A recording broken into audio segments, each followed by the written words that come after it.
Hey everyone, my name is Elisa Covington and today I have a very special house flip to show you. This is not my project, but my student Abby's. Unfortunately, Abby can't be here today because she still works a full-time job and this is only her side hustle. But she's shared the entire inside scoop and also her design philosophy, and I'm going to tell her story for her. Even though she's my student and this is only her first ever flip, but she's done an incredible job and I've learned a few things from her myself. So make sure you watch this entire video, and of course, I'm going to break down the numbers towards the end. There has been a lot of changes on the exterior and the differences are night and day.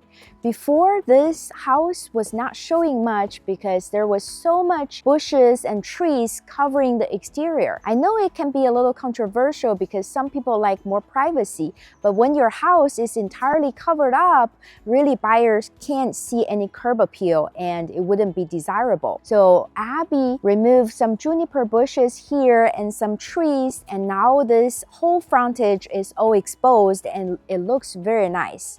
And of course, she also painted this exterior with a fresh coat of paint, and now it looks very fresh and welcoming. Welcome inside.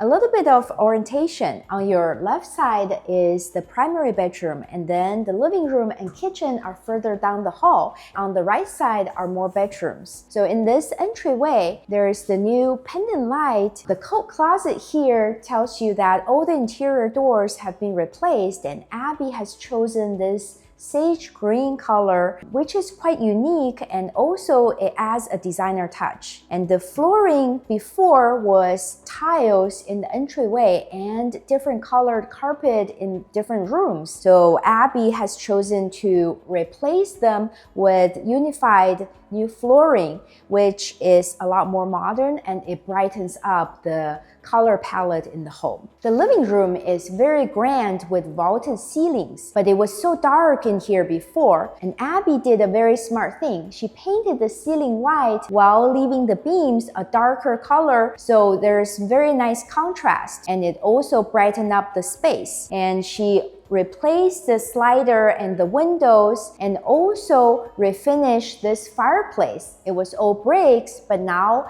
it's framed with new stucco with a new mantle and an electric insert. It makes the space feel so modern. It's a very nice focal point. And of course, on the flooring, she replaced the old carpet as well, and the new flooring looks very natural and very modern. And the trick that I learned from Abby is this light installation. Every time I struggle with ceilings like this where there's no attic space because it's very difficult to install lights without exposed conduit or wires. And here, Abby actually put in this pendant light and smartly hid the conduit in the beam and painted it the same color with the beam. So it's well concealed while illuminating the whole space. The adjacent dining room has a similar aesthetic. Abby replaced this pendant light, the windows, and also the flooring here. But the biggest change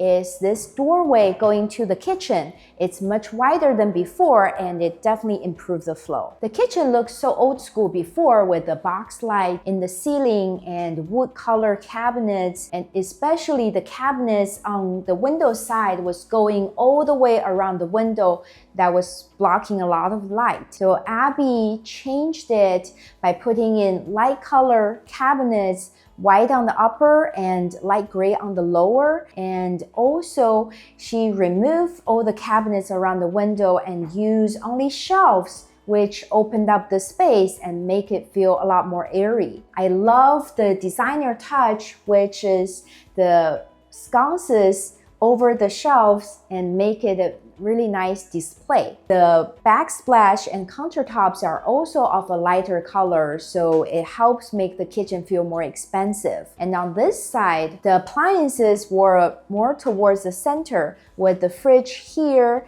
and pantry cabinets at the end, and then also a wall cabinet. So those floor to ceiling units made this space feel a lot more cramped. So with the change of the appliances, a sliding range, and then fridge to the end, this space feels a lot bigger and more open. One of my favorite things in this home is this laundry/mudroom. This was just a closet here before, and Abby turned it into the mudroom space. When you come in from the carport, you can just hang your coat right here and remove your shoes on this bench, which is super cute and a highlight. The first bedroom also has high ceilings and the ceiling beam. So Abby painted the ceiling, put in new light fixture, replaced the window, the closet door, and also the dirty carpet. So now the bedroom feels very clean. The guest bathroom has a standard layout. Everything has been gutted, and we have new subway shower tiles and statement floor tiles. I love this shiplap behind the vanity, which adds a designer touch.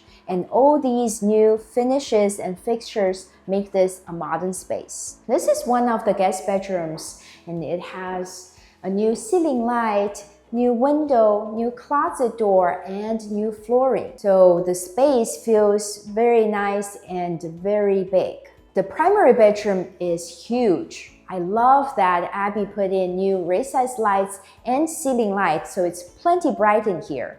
There was old blue carpet and it was replaced by new flooring, so it feels a lot brighter now. And of course, the biggest changes happened in the closet and the primary bathroom, and I'm going to take you right there. The closet attached is so big and very functional with these inserts, but the house actually didn't come with a walk-in closet before. It was connected with the primary bath and just standard closet along this wall.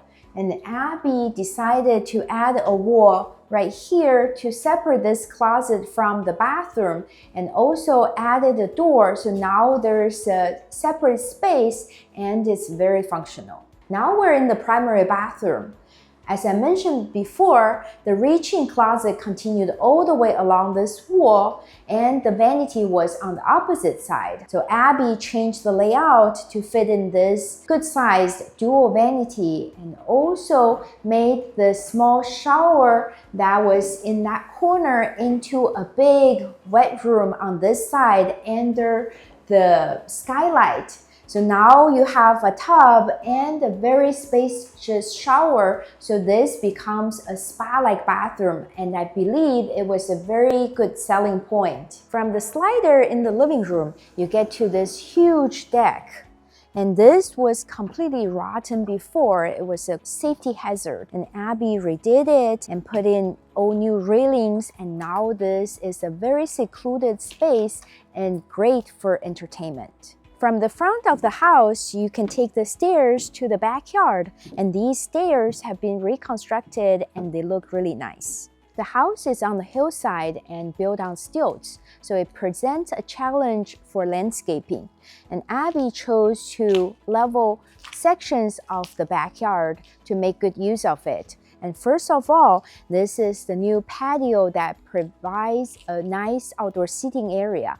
And then towards the end, there's the new rock pad for the fire pit. And then there's also the newly constructed pathway to access the entire backyard. And I love that there's even a swing for kids to play on. I'm so proud of Abby for pulling off such a big project. Now let's talk about the numbers. She purchased the house for $1.15 million, put in about $300,000 into the renovation because the house needed everything. The final sale price is $1.7 million, and she made a profit of $65,000.